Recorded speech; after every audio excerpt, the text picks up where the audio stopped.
Are you strapped in and ready for a wild ride? This woman asked Reddit what she should do when her boyfriend. Well, you'll see. We don't want to spoil it. Anyway, at the end of this story, she asked if she should break up with him over an incident involving Hamilton tickets. We say she absolutely should. But read on and decide for yourself. Backstory. My mom is genuinely one of the funniest, kindest, sweetest people I've ever met, and I'm genuinely lucky to have been her daughter. She had me fairly young, raised me by herself, and while we were pretty poor growing up, she did her damnedest to make sure that I got a good education and had everything I needed as a kid. One of the things we share is a love of the theater.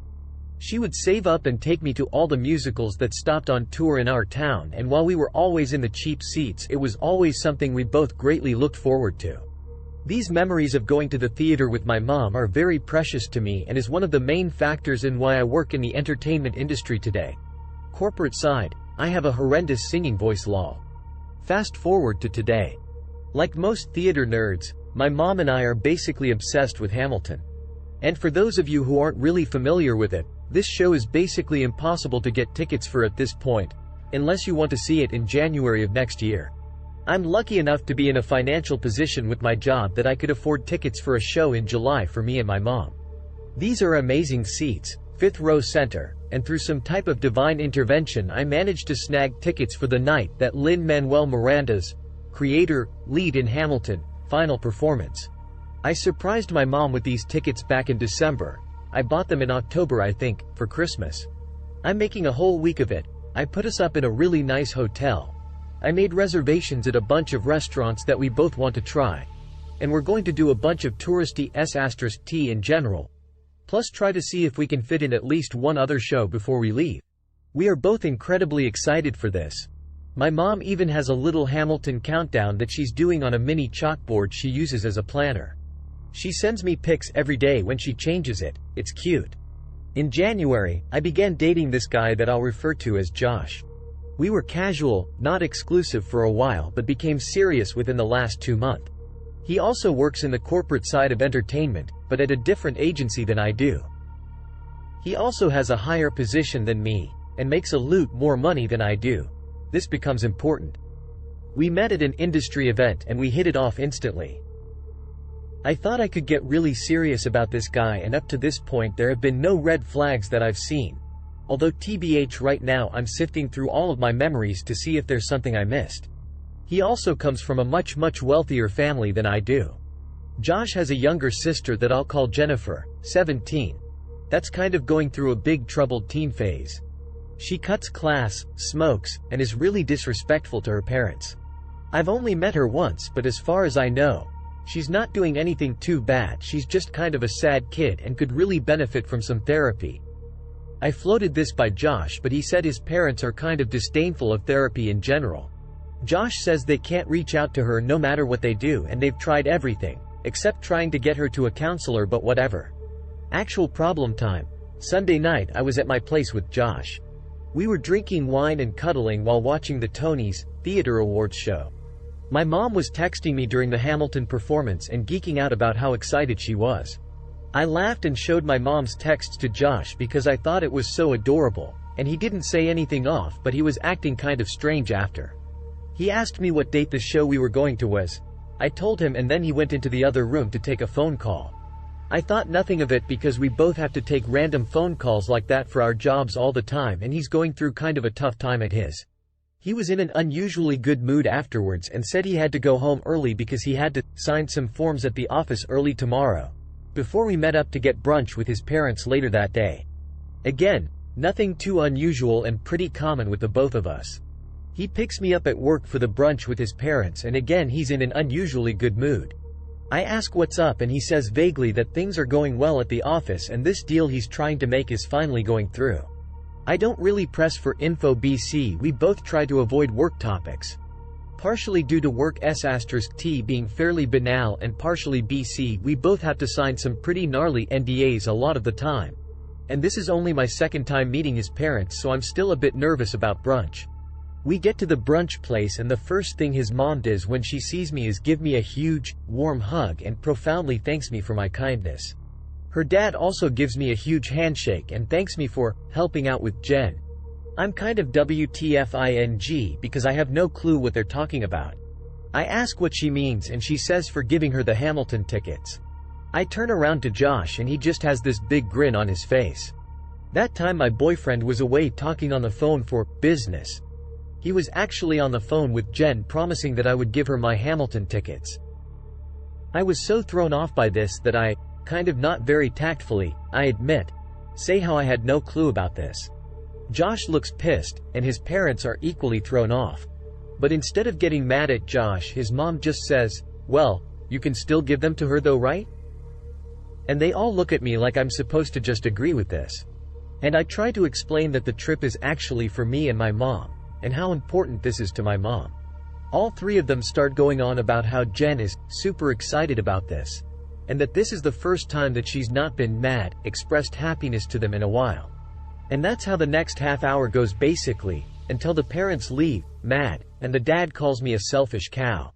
I'm so flabbergasted that I just sort of put up with it, but I could barely get in a word. Josh and I go outside the brunch place and he starts screaming at me about my selfishness, and how Jen is going through a much harder time than they thought. He wasn't very clear on this, so I'm not quite sure what he meant. And that I'm being childish because it's just a musical. I hate having arguments in public.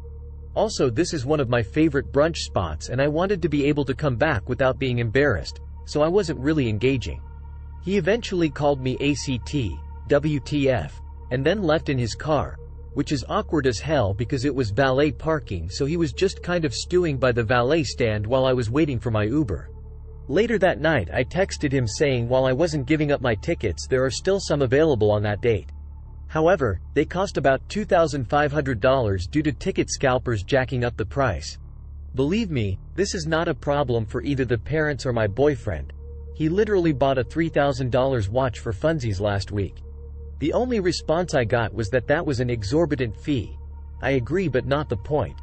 He refuses to pay and he didn't understand why I couldn't just give the tickets to Jen. I also got texts from both his parents pleading with me to get the tickets, and also they forwarded an email to me that Jen sent to Josh and her parents for thanking them for the surprise. Apparently she's also obsessed with Hamilton and this is making her year. Also, we live in LA. Do they also expect me to give up my plane ticket, hotel? WTF was their game plan here? Look, I completely understand wanting to help out with Jen and I feel really bad that apparently her family is filled with weirdos. But this has been all so baffling and the entitled behavior they displayed is a massive turn-off. I am not giving up these tickets. Is this selfish? But I also kind of want to cut my losses here. The attitude Josh displayed towards me outside of the brunch place was very unpleasant to say the least. And he knows how disrespectful I find being called ACT, so I'm of half a mind to just break up with him. He knew I had these tickets for a while, and I don't get why he decided to do this now at all. But should I contact Jen and explain it all? I just saw that she made a really excited post on Facebook about it. I'm not friends with her, but I am friends with my BF and he liked her post.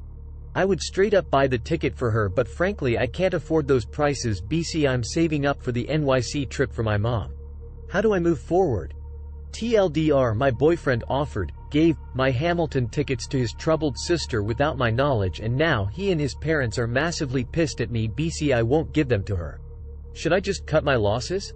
If you thought that story was hard to stomach, here's another one about a woman dealing with an awful dude. In an epic tale where Cinderella meets modern-day social media warriors, one woman found herself shackled to a less than charming prince. But fear not, for the knights in shining armor weren't galloping on horses. Instead, they were furiously typing on keyboards. Dive into this roller coaster of a story where Reddit users become the unlikely heroes, turning the upvote button into a true lifesaver and proving once again that sometimes, your digital fairy godmother is just a subreddit away. We all know the internet can be a nightmare, especially when it comes to online dating. But this story will restore your faith in the World Wide Web, and humanity in general. It all starts with Reddit user My Mind Is in Bora Bora asked for some relationship advice pertaining to her awful boyfriend. And you know how desperate she must have been for advice if she was coming to Reddit for help. But they really pulled through on this one. Thanks to everyone who reads this, I'll try to keep it short. My boyfriend of 5 months just moved in with me 3 weeks ago. He had some problems with his apartment, damp walls, and it has to be renovated. As my roommate is currently spending some time abroad, I told him it would be okay if he stayed at my place for 4 to 6 weeks. He'll be able to move back to his own apartment by that time. So, now we've been living together for 3 weeks and things started out great. Jealousy had been a bit of a problem between us because we often go out separately probably once a week, but coming home to the same apartment helped him get over his unjustified jealousy. There has been one new problem. Now, this may seem petty at first, but I'm really at my wit's end with this one. Ever since he moved in with me, things started disappearing and then reappearing one day later in the same place they were missing from. I'm talking about documents, small household items and food. And it's not like losing keys and then finding them again somewhere. I specifically look for something in a certain place where it isn't, but is there the next day. For example, I like to take a chocolate bar with me to work in the morning, and for that, I normally have a pack of chocolate bars at home. Shortly after he moved in with me, I woke up to find all the chocolate was gone. I asked him about it. He said he didn't know anything about it. I come home just to find the chocolate bars are in the cupboard again. I ask him. He says he doesn't know anything about it. Maybe you just didn't see them in the morning. Watch part 2 for the rest of the story. We're talking about a large pack with about 12 chocolate bars. How can I not see that?